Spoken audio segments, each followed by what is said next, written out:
semuanya. Di sini saya akan membahas tentang 3 tugas kewirausahaan. Tugas pertama, menemukan alur ide bisnis kreatif. Tugas kedua, pohon industri, dan tugas ketiga, produk life cycle. Oke, di sini saya akan menjelaskan kembali apa yang dijelaskan oleh Ibu Rida sebelumnya mengenai alur menemukan ide bisnis. Nah, Ibu Rida ini menemukan ide bisnisnya itu berawal dari mata kuliah kewirausahaan, di mana beliau pada saat itu diwajibkan memiliki satu produk yang nantinya produk ini dapat dipasarkan. Nah, berawal dari mata kuliah kewirausahaan ini, beliau pun akhirnya memikirkan produk dan mencari ide. Kemudian beliau pun melakukan survei berbasis jalan-jalan. Setelah melakukan survei berbasis jalan-jalan pun, akhirnya beliau menemukan salah satu bahan atau komoditi khas Bogor, yaitu adalah kacang Bogor. Kemudian kacang Bogor ini pun beliau olah menjadi produk, yaitu produknya dinamai susu kacang Bogor.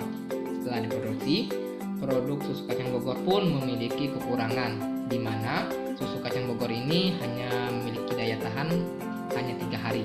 Dan hal ini sangat melelahkan bagi beliau, karena beliau masih dalam keadaan sibuk kuliah dan diwajibkan membuat satu produk. Hal inilah yang digunakan beliau untuk mencari ide lain sembari melakukan konsultasi. Akhirnya beliau pun mendapatkan ide lagi, yaitu membuat produk yogurt kacang Bogor. Nah, beliau pun beranggapan bahwa susu tadi pun difermentasikan menjadi yogurt, karena sesuatu hal yang difermentasikan dari susu akan memiliki masa simpan yang lebih lama. Produk yogurt kacang Bogor pun ditemukan pada tahun 2015. Kemudian setelah lulus kuliah pun beliau bersama teman-temannya memikirkan ide-ide baru dan membuat satu produk. Akhirnya pada bulan Oktober tahun 2015 terciptalah produk baru, yaitu adalah yogurt beras. Yang mana produk yogurt beras pun pada tahun 2015 menjadi salah satu produk paling inovatif pada tahun itu. Tetapi yogurt beras pun memiliki kelemahan, yaitu memiliki umur simpan yang rendah, hanya bertahan selama 2 minggu.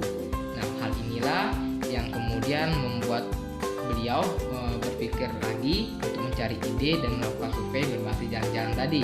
Akhirnya beliau pun mendapatkan salah satu bahan atau komoditi yang merupakan ciri khas Bogor juga, yaitu adalah talas Bogor. Akhirnya beliau membuat satu produk yang dinamai yogurt talas Bogor. Dan setelah diproduksi, beliau pun menyatakan bahwa hasilnya lebih baik dan lebih enak dibandingkan produk sebelumnya. Nah, yogurt talas Bogor ini pun ditemui pada tahun 2016, tepatnya pada bulan Februari. Inilah beberapa langkah yang digunakan oleh Ibu Rida dalam menemukan ide bisnis yang kreatif dan inovatif. Oke, kita masuk ke tugas kedua. Tugas kedua itu adalah pohon industri. Pohon industri adalah diagram yang menggambarkan produk turunan dari suatu komoditas atau komponen pembentuk suatu produk. Nah, pohon produksi ini yang saya ambil adalah pohon industri, pohon cengkeh. Nah, pohon cengkeh ini terbagi menjadi 4 bagian. Ada bagian daun, gagang, bunga, dan batang. Daunnya ini bisa digunakan untuk minyak cengkeh. Minyak cengkehnya bisa digunakan untuk sediaan farmasi dan kosmetika. Sedangkan gagang bisa digunakan menjadi ampas. Nah, ampasnya ini bisa digunakan menjadi pupuk dan bahan bakar. Untuk bunganya itu bisa dijadikan bahan barang kerajinan, tepung cengkeh, dan minyak cengkeh. Untuk tepung cengkeh itu sendiri bisa digunakan untuk bumbu rokok, bumbu masakan makanan dan minuman, serta sediaan farmasi. Untuk minyak cengkehnya bisa digunakan untuk kosmetika, fito dan aromaterapeutika, dan eugenol. Sedangkan untuk batangnya bisa digunakan untuk barang kerajinan dan bahan bakar. Oke, kita masuk ke tugas ketiga atau tugas terakhir, yaitu ada produk life cycle.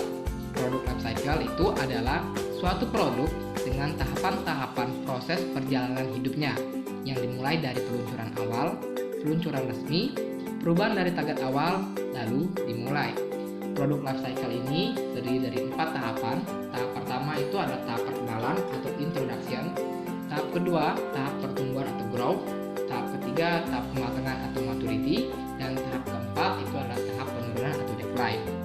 Di sini saya mengambil produk life cycle-nya itu adalah teh pucuk harum.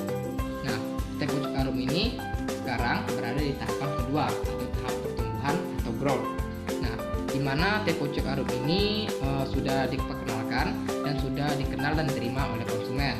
Kemudian produk teh pucuk harum ini juga sudah mendapatkan omset penjualan yang naik, kemudian meningkatnya kapasitas produksi. Kemudian produk teh pucuk harum ini juga sudah mulai diterima oleh pasar. Kemudian produk teh pucuk harum ini juga sering membuat iklan yang menciptakan kesadaran akan pemilihan produk serta meningkatkan kualitas produk, menambah fitur-fitur baru dan gaya, serta memperbanyak model atau varian. Jadi teh pucuk harum ini sekarang sudah berada di tahap kedua, tahap pertumbuhan atau tahap growth. Itulah yang dapat saya sampaikan. Sampai jumpa.